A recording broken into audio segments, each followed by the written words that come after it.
Hello and welcome to exploring. Some of these bunkers are in still really good shape. Some of them are nothing but piles of dirt and debris.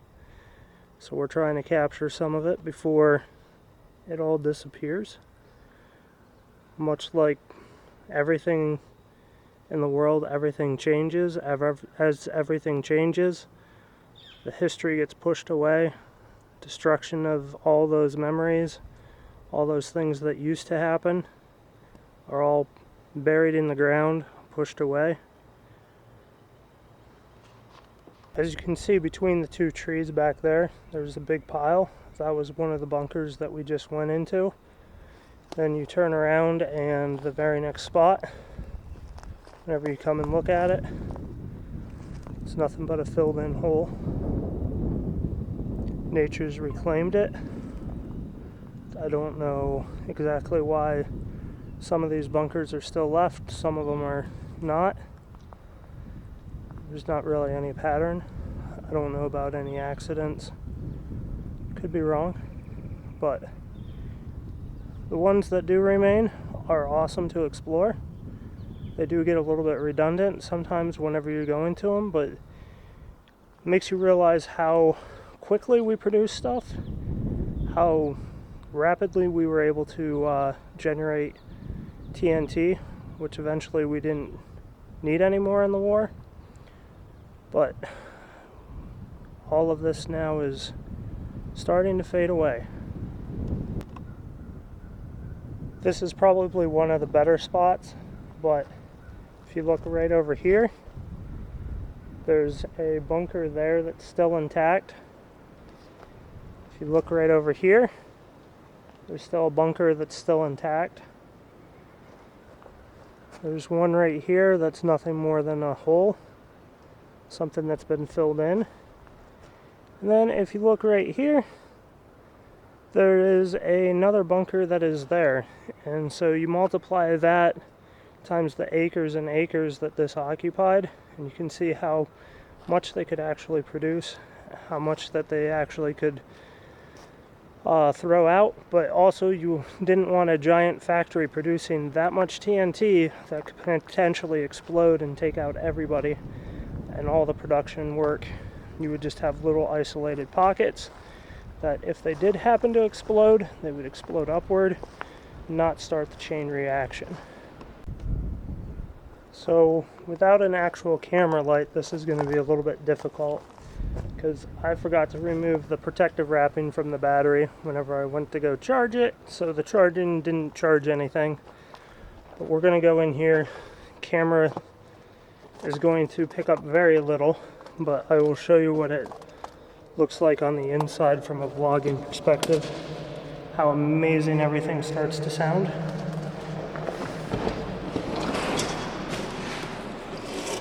If I can actually get inside the door.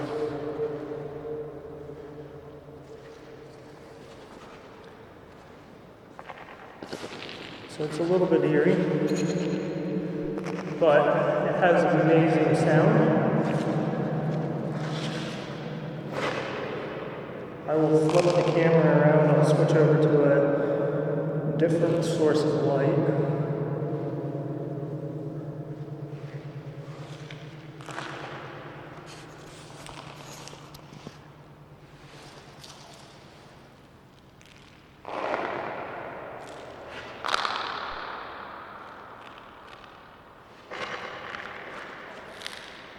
Not that that's really catching up or anything, but as you can see here, this is one of the few bunkers that doesn't have anything or very little graffiti on it. So it's a little bit hard to see anything because there's not really any depth, it's just straight concrete. Sounds amazing though.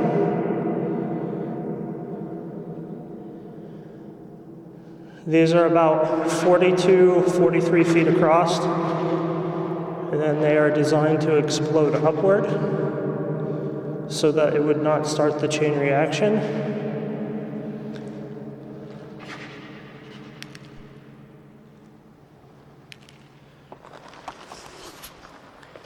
Then, as I blind myself, we will head out of here, out into the normal world, not the everyday production that would have been happening here.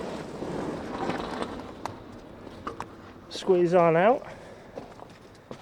Sounds completely different out here, so there's nobody out here. Every once in a while you'll hear distant four-wheelers, distant dirt bikes. The locals doing stuff. Earlier it sounded like there was younger kids on a hike. This is kind of more of the secluded area, an area that I haven't been to before. Mainly whenever I come, I go to the other side, which is a couple hundred yards that direction. But it's a beautiful day. Testing out this camera. We're going to see what happens.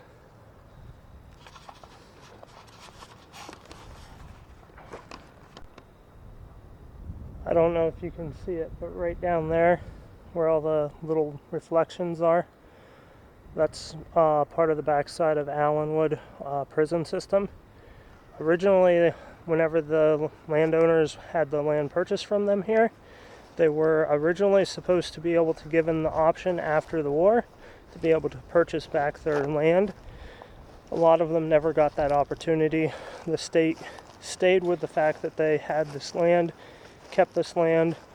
It's turned into state game land now, and it sits right back on the backside of Allenwood Prison. I don't want to go over there too close because I don't feel like getting arrested or being blamed for shooting prisoners with a camera and releasing their information. So for now, we're just going to avoid that. We're going to have a little bit of fun just walking around, exploring a little bit. Hopefully nothing too crazy goes on. But that is the game plan. And as I'm coming up here, if you were to ride a motorcycle, which it looks like there's a little path right there behind me, or bike, this looks like it would be not very pleasant to run. At first, it looked like it might be, but not so much whenever you get right up to it and you realize how steep it gets. So earlier today I came down this path, zigged in and out, and went and shot him in a bunch of bunkers. Then whenever I was over here, started doing the little vlogging just to test out the camera, see what it's capable of. But they say not to come here at night. There's the potential of hauntings, figures. A buddy of mine told me that somebody that he knew was out hunting, got around dusk or dawn, and he saw a figure. Figure was dragging a body like he was shot or wounded or needed medical attention. He decided that he was going to try and help. By the time he got over close enough to the figure, he realized that the figure that was being dragged did not have any head, or the face was at least missing. Probably got some of the details of that wrong, so we'll see how much my friends listen to this, and if I have any details wrong, or if he wants to elaborate on the story at all, he can go ahead and fill in the details. But that is the story as I remember hearing it, but it's been multiple years since I've heard it. So as you can see, it's a gorgeous area for wildlife. Acres and acres. But kind of scary at the same time of what the history was and what type of activity comes here afterwards. I think that's going to conclude my vlogging section just as a trial and error. As you can see behind me, there's a deserted bunker that's been overgrown. This is a road that you come down, and there's offset roads that you go down, just rows and rows. Bunkers that are, some are in great shape, some of them are in terrible shape. So you never know what you're going to get. Like I said, there's like 2 different sections that you can go to. This is the area that doesn't seem to get as much attention, but the bunkers are a lot cleaner. They're a lot more emptied out. The other section has a lot of debris in it. These have a couple that don't have any graffiti, don't have anything going on. So it's really cool to see those. Although you kind of wish that you could see a little bit of the original equipment, what they used to make. But it's starting to get windy again, so I don't even know if you can hear anymore. But I'm signing out. Take care. Have a great day.